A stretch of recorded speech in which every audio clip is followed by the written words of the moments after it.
இந்த சிவப்பு பை இல்லனா இந்தியாவே இயங்காது. இதுக்கு பின்னாடி இருக்கிற ரகசியம் தெரியுமா?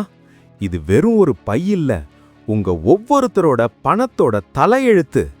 அடுத்த 60 செகண்ட்ல இதோட மர்மத்தை சொல்றேன். பட்ஜெட்னாலே நம்ம நிதியமைச்சர் கையில இருக்கிற அந்த சிவப்பு பை தான் ஞாபகத்துக்கு வரும்.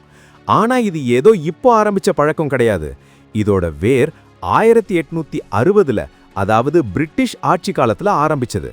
அப்போ சிவப்பு நிறம்னா அதிகாரம் மற்றும் பொறுப்போட அடையாளம்.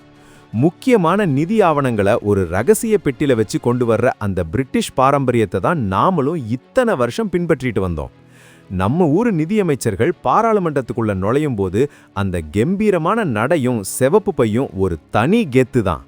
ஆனா ஒரு பெரிய ட்விஸ்ட், 2019ல இந்த காலனித்துவ அடையாளத்தை தூக்கி வீசிட்டு நம்ம ஊரு பாரம்பரிய முறைப்படி பகி காத்தா என்கிற சிவப்பு நிற துணிப்பைய அறிமுகப்படுத்தினாங்க.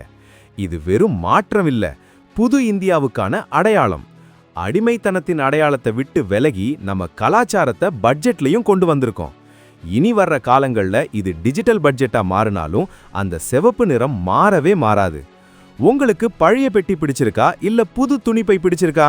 கமெண்ட்ல சொல்லுங்க. இந்த தகவல் பிடிச்சிருந்தா லைக் பண்ணிட்டு உங்க நண்பர்களுக்கு ஷேர் பண்ணுங்க. நம்ம சேனலை சப்ஸ்கிரைப் பண்ண மறக்காதீங்க. ஏன்னா இந்த சிவப்பு பை இல்லனா இந்தியாவே இயங்காது.